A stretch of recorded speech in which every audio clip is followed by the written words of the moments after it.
Merit کے مطابق ہی چلے گا اور تقرری بھی میرٹ پر ہوگی.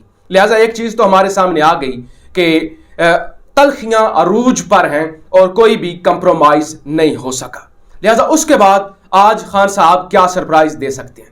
سب سے پہلے نمبر پہ جو چیز ڈسکس ہو رہی ہے کہ خان صاحب استعفیٰ دے دیں گے. خان صاحب استعفیٰ دیں گے. خان صاحب اپنے ایم این اے سے بھی کہیں گے کہ آپ بھی استعفیٰ دے دیں، کیونکہ اس وقت جب تحریک عدم اعتماد 8 مارچ کو پیش ہو گئی اس کے بعد کوئی آپشن نہیں بچتا تھا کہ خان صاحب اسمبلیاں تعلیل کرتے. میں نے آپ کو آج سے چند دن پہلے بتایا تھا کہ 8 مارچ کو ڈان نیوز کے اندر ایک آرٹیکل چھپا ہے کہ خان صاحب نے ارادہ کیا تھا کہ وہ اسمبلیاں تعلیل کر دیں گے. اب ظاہر ہے لوٹے اور جاسوس ہر طرف ہوتے ہیں تو فوری طور پہ ہنگامی طور پہ تحریک عدم اعتماد لائی گئی. حالانکہ عدم اعتماد سوچا یہ جا رہا تھا، ریاست پاکستان بھی اس حق میں تھی کہ اگر آپ نے عدم اعتماد لانی ہے تو پھر OIC کے بعد لائیے گا. ابھی ملکی سیاسی صورتحال جو ہے اس کے اندر اس طرح کا عدم استحکام کی صورتحال نہیں ہونی چاہیے کیونکہ ہمارے معزز مہمان آ رہے ہیں. اب جب 8 مارچ کو خان صاحب اسمبلیاں تعلیل کرنے کا فیصلہ کر چکے تھے یا سوچ رہے تھے تو ہنگامی طور پہ عدم اعتماد پیش کر دی گئی. اب اسمبلیاں تو تعلیل ہو نہیں سکتی. رومرز یہ چل رہی ہیں بہرحال کہ پنجاب کی اسمبلی اور عثمان بزدار صاحب نے سمری بھی تیار کر لیا ہے کہ وہ اسمبلی تعلیل کر دیں گے. خان صاحب اسمبلی تعلیل نہیں کر سکتے. خان صاحب اپنا استعفیٰ دے سکتے ہیں اور ایم این اے سے بھی کہہ سکتے ہیں کہ آپ بھی استعفیٰ دے دیں. اور اس کے بعد ظاہر ہے جب اتنی بڑی تعداد میں استعفے آ جائیں گے تو اس پہ بائی الیکشن نہیں ہوتا، پھر ملک دوبارہ الیکشن کی طرف جائے گا. اور یہ جو بلیک میل کر رہے ہیں، یہ جو اتحادی بھی اس وقت بولیاں لگوا رہے ہیں اور جیسے سبزی منڈی کے اندر یا آپ کہہ لیں کہ کسی اور جگہ پہ بولیاں لگتی ہیں، دلوں کا کردار کیا جا رہا ہے کہ آپ ہمیں یہ دیں، آپ ہمیں یہ دیں. ان کے ہاتھ بھی کچھ نہیں آئے گے. پھر ان کو وزارت اعلیٰ بھی مل جائے گی، پھر ان کو پنجاب کی وزارت اعلیٰ بھی مل جائیں گی اور یہ بھی خوش ہو جائیں گے. اچھا، ایک تو پاسبلٹی یہ ہے کہ پنجاب اسمبلی تعلیل کر دی جائے، خان صاحب استعفے کا اعلان کر دیں.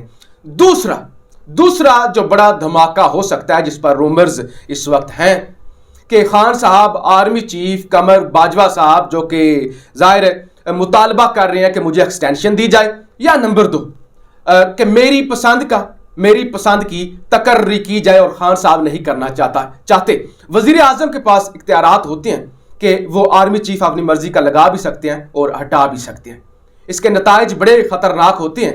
نواز شریف صاحب نے مشرف صاحب کو ہٹا کے ضیاء الدین بٹ صاحب کو لانے کی جو غلطی کی تھی وہ ملک نے 10 سال تک جھیلی، تو یہ بڑا مشکل ہوتا ہے. لیکن خان جیسا شخص یہ بھی کر سکتا ہے. خان ہمیشہ بڑے سرپرائز دیتا ہے اور خان ہمیشہ وہ کرتا ہے جو لوگ سوچ بھی نہیں رہے ہوتے. تو خان صاحب یہ بھی کر سکتے ہیں کہ استعفیٰ دینے کے بجائے استعفیٰ لے لیں، لیکن اس کے بعد صورتحال خراب ہو جائے گی. تو اس کے علاوہ بھی بے شمار ایسی چیزیں ہیں جن پر اس وقت غور ہو رہا ہے. یعنی بہت جلد جب اب سے کچھ دیر بعد آپ دیکھیں گے خان صاحب جلسہ گاہ پہنچیں گے، خطاب کریں گے رات کو، تو وہ بڑے سرپرائز کا جو ہے وہ اعلان کر سکتے ہیں. لیکن اس کے علاوہ اب بدماشیاں ان کو بھی یقین نہیں ہے کہ ہو سکتا ہے آخر میں جا کے خان صاحب اسٹیبلشمنٹ کے ساتھ ہی معاملات طے کر لیں. خان صاحب کہیں یار اپنی فوج ہے نا، ملک کی فوج ہے، ان سے تو اچھی ہے نا یہ چور جو کہتے ہیں بزنس ٹرانزیکشن ہے، یعنی ایک چپڑاسی کے اکاؤنٹ میں پیسے آئیں اس کے ساتھ آپ کی بزنس ٹرانزیکشن ہے. ان سے تو بہتر ہے، زرداری مافیا سے تو بہتر ہے کہ آپ اپنے اداروں کے ساتھ بیٹھ جائیں اور کوئی کمپرومائز کر لیں. اچھا، اب بدماشیہ کو یہ شک ہے اور کل زرداری صاحب نے یہ کہا تھا کہ ہم نے جلسہ نہیں کرنا، اگر کام خراب ہو گیا تو مارشل لا بھی لگ سکتا ہے. اب گجرانوالہ کے اندر پہلا قتل ہو گیا ہے. آپ کو یاد ہوگا جب مجھے کیوں نکالا کی یہ تحریک چلی تھی اور ووٹ کو عزت دو کی تحریک چلی تھی، گجرات کے اندر ایک بچے کو شہید کیا گیا تھا اور کیپٹن صفدر صاحب نے کہا تھا یہ ہمارے جمہوریت کے لیے پہلی قربانی ہے.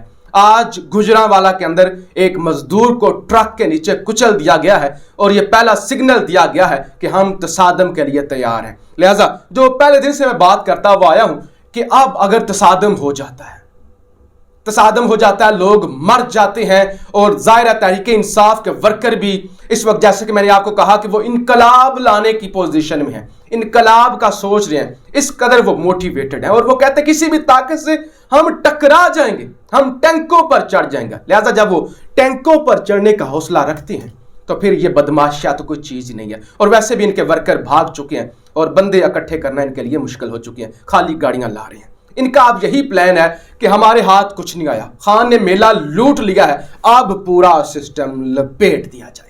خاص طور پہ فضل الرحمان کہ اب سسٹم لپیٹ دیا جائے, نہ کھیلا جائے, نہ کھیلنے دیا جائے, نہیں ہمیں اقتدار ملنا تو پھر کسی کو نہ ملے.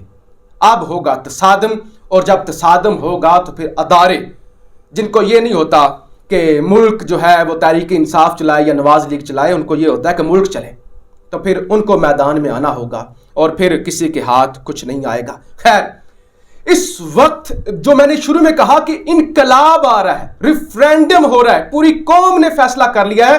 آپ سوشل میڈیا پر جا کے دیکھیں, درجنوں بلکہ سینکڑوں سابقہ آرمی کے جرنیل, بریگیڈیئر, میجر, سپاہی عمران خان کے سپاہی بن چکے ہیں.